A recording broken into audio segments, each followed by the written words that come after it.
Hey, good afternoon. Time to check back in with you. And there's a great chance that I'm going to be bothered or interrupted during this video by my wonderful office mates, Mello and Big Country. But coming to you today to talk a little bit about a game of the week for college football in terms of scouting. If you want to get your legal pad out, there is a big one. It's 11 a.m. on the ACC network. So hopefully you get that channel. I think Hulu has it if you need it. And this is a big one. Three of the best safeties in college football will be on the field. Syracuse at Pitt, number 25, the Pitt Panthers. But the three safeties you're going to keep an eye on for Syracuse, it should be easy. Just watch number 7. That's Andre Cisco, one of the best playmakers in college football, especially on the defensive side. What he's shown the last 2 years in coverage is fantastic. He's a football magnet. And I think we've seen that in terms of not just interceptions, but passes defensed. And then last week, watching him play, really noticing an ability to come down in the box and impact the game as a run defender as well. I think there's a great chance that we see Andre Cisco be a first round draft pick as long as he can stay healthy throughout the rest of the process. It's a good safety class. I'm a big fan of Javon Holland out at Oregon, but Cisco is one of the best 2 or 3 safeties in the country. So definitely someone that I'll be keeping an eye on this weekend that you guys can watch as well. Now, also for Syracuse, and really their only other player that I have right now as a draftable prospect is Trill Williams, the other safety, someone that a good friend of mine, Bruce Feldman, put him on his freaks list before the season. So it just goes to show how athletic he is, what he brings to the table at that safety position. So when Pitt has the ball, you want to keep an eye on the defensive backfield for Syracuse because the Orangemen are absolutely loaded there at the safety position. Now, on the flip side, Pitt, they are ranked number 25 for a reason. This is a team that has 5 draftable prospects and would have had 6, but Jalen Twyman opted out of the season. So we're not going to see him, but that doesn't mean we're not going to watch the defensive line because the ends on this 4-man front are very, very good. That's Rashad Weaver, 6'5", 270. I have a star next to his name on my notes because he's a player that I want to highlight and watch every opportunity that I get to see them play this year. Talking to scouts and agents, they believe there's a chance he'll be a late first rounder. So definitely keep an eye on Rashad Weaver. But on the other side, you have Patrick Jones, an edge rusher for the Panthers. That 1-2 punch for them is very, very dangerous. Both players are absolutely draftable. I wouldn't be surprised if, as we sit right now, both end up being top 64 picks. They're that talented. So you're definitely going to keep an eye there.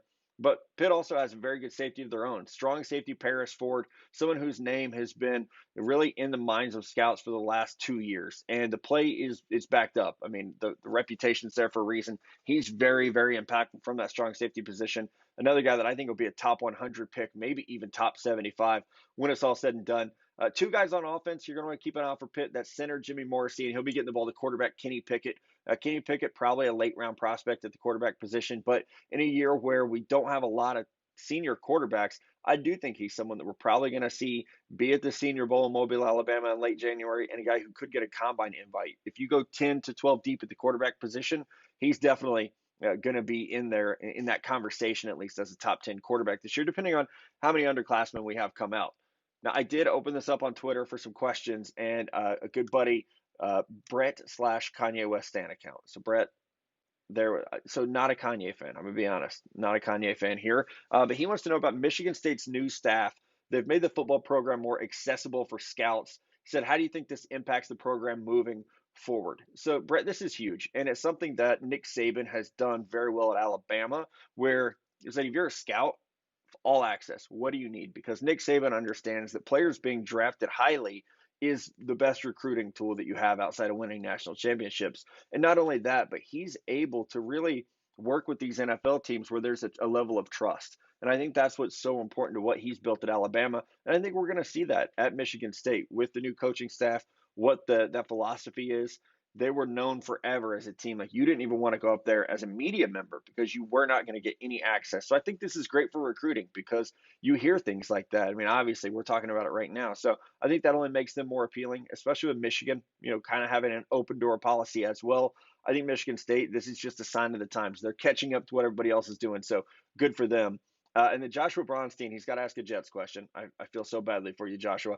Are the Jets' offensive skill players the worst of all time going into their week 2 matchup against the 49ers? It is bad. But I'm excited as a Frank Gore fan to get to see him as a starting running back at least one more time. And then some of these young receivers, even though Jamison Crowder's out, getting to see like Brashad Perriman, Chris Herndon at tight end, waiting for a breakout season from him. So this could be good news for the Jets against a very beat up 49ers team. You guys know I'll be watching that one.